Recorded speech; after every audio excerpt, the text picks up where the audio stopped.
Right off the bat here, I gotta apologize for this short video taking so long to get out. As some of you may know, my birthday was a few weeks ago. My wife got me a PS5, so I've been kind of busy playing the Demon Souls remake.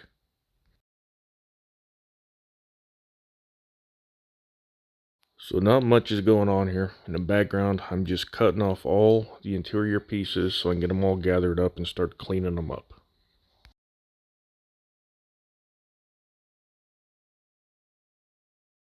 I do feel as though it would be fair for me to warn you that the Callisto Protocol came out today, so who knows when I'm going to get to the next video.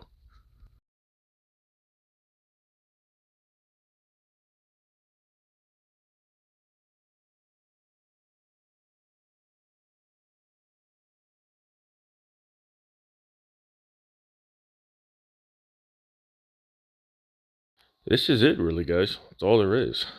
We got 1, 2, 3, 4, we got 10 pieces that make up the interior. 11 pieces. Be careful cleaning up the seams on this seat.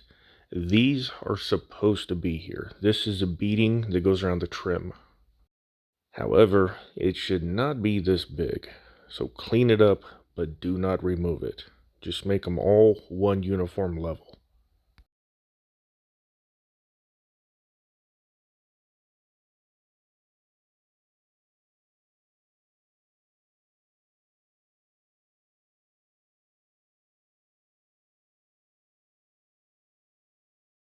Feel free to knock these parts down. They're not supposed to be there. And as you probably saw in the thumbnail and all the photos of the intro here, these seats are several different colors.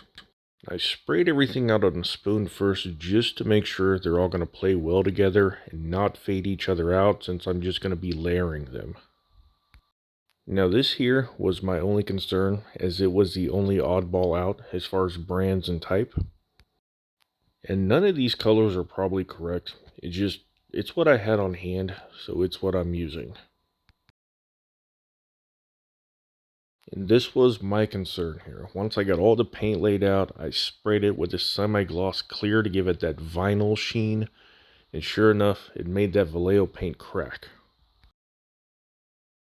So first things first, we start with our lightest colors and just work our way up to the darker colors. And another reason this took so long to get out is I had to wait for paint to dry, I had to mask it all up, wait for that to dry, mask it up, so on and so forth. And I did give the paint plenty of time to dry because I didn't want to risk pulling any of it up. Not only did I do these two seats, I also did the seats that are molded in to the interior tub for the rear seats. That was fun. Anywho, on to the next layer.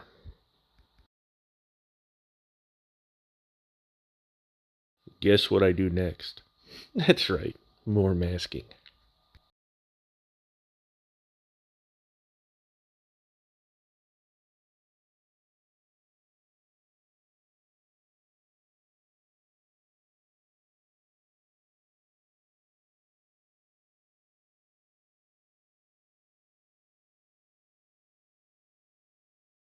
All this time and effort for one thin little strip of color on these seats.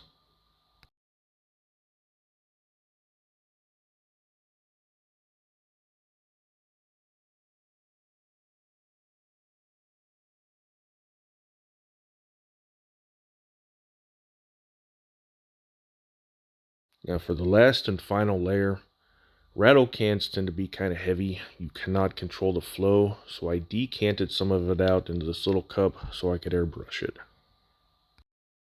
Another thing is, it's very not wasteful. That little bitty amount that I had decanted done all of the seats and all of the interior. Literally everything that needed to be gray. I got 2 coats with just that tiny little amount of paint.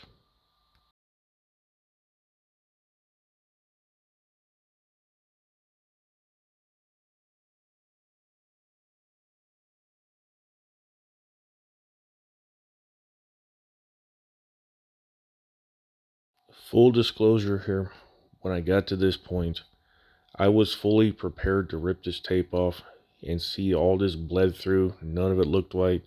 And I'm just going to go back and paint it all black and just tell you all to deal with it. Other than a bit of touch up on the sides, this actually turned out very well. I'm happy with this. From there though, more masking, more painting.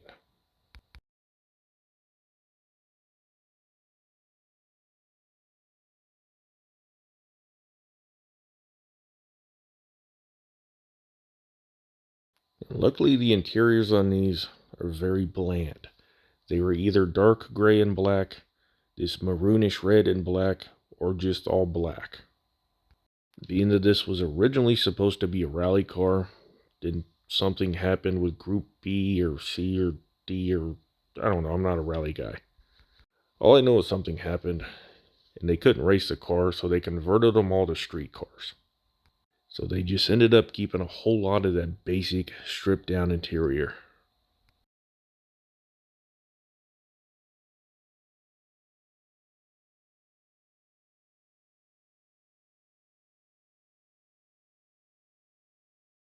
This is another part that I have been dreading.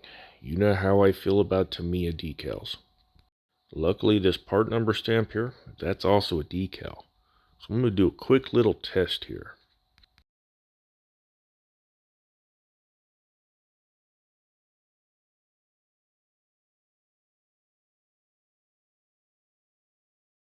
I gave that a quick soak in some hot water. And right off the bat, I'm noticing the decal didn't just immediately fall apart and disintegrate.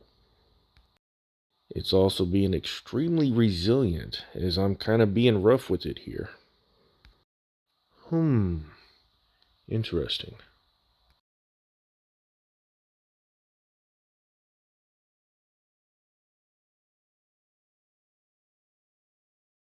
And the actual application of Tamiya decals is where I tend to lose faith in with them as well.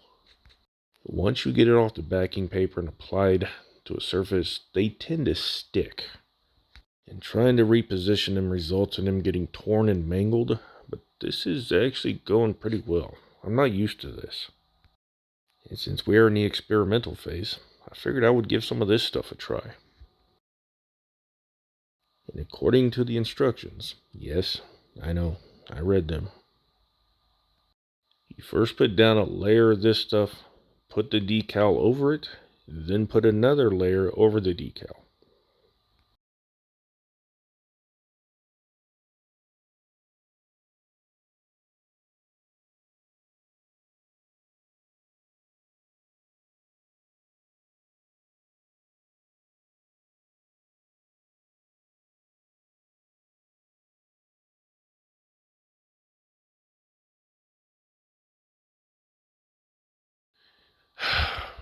It had to happen. Something went wrong.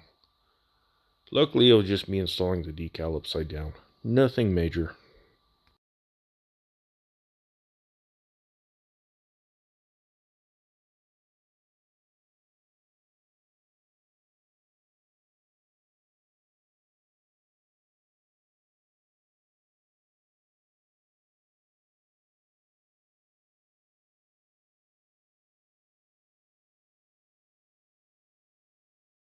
One thing I'm noticing about this Mark Fit, it is extremely slimy. It is hard to get a decal positioned.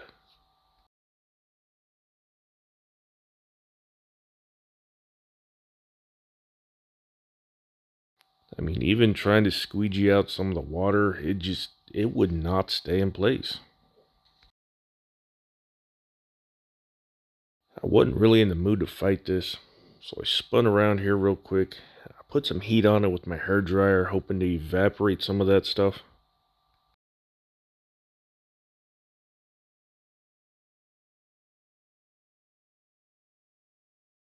That heat also ended up working fairly well.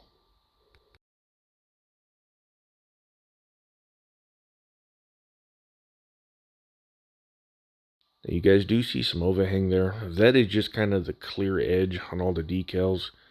This particular decal had that really big clear edge. Now the final step is just to go back over this and apply another layer over the top of the decal. And I'm just going to dab it on. I'm afraid if I brush it on, that brush is going to grab and pull that decal, and I have to go through all the hassle positioning it again.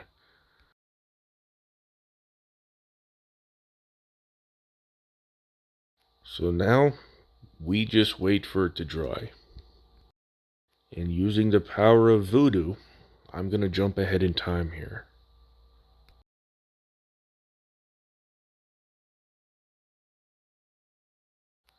I will admit, I am rather impressed by this. As I said earlier, that overhang, I did cut all that off later. Now I will have to do some more testing on different types of decals, but so far, yeah, seems like some good stuff. If it will do what both of those bottles do and only costs $5 in this market, I'm sold. Back in early 2020, each one of those bottles cost $4.50. In today's economy, these probably cost $47 each. So I want to dress up this bland interior a little bit with some flocking. You guys have all seen me do this. Every other YouTube builder has a tutorial. It's nothing fancy.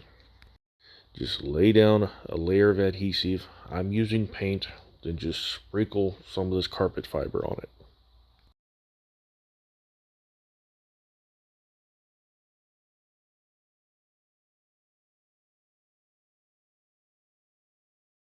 And once you got coverage on all your paint, just tap off the excess and it will look like you just laid out some carpet.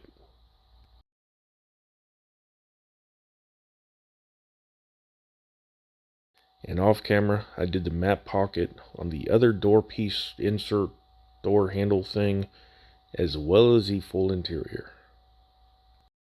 And from here, it is just step-by-step assembly as per the instructions.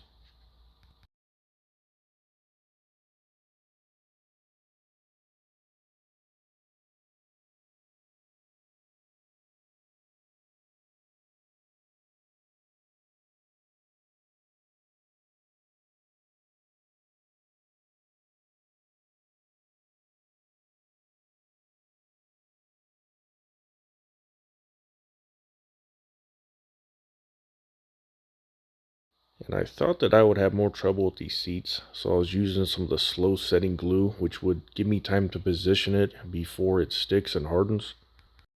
However, with all the flocking, I kind of had to force them into place a little bit, and they will only locate one way. So feel free to use super glue if you want to. See, I wasn't lying to you guys. I did trim that decal.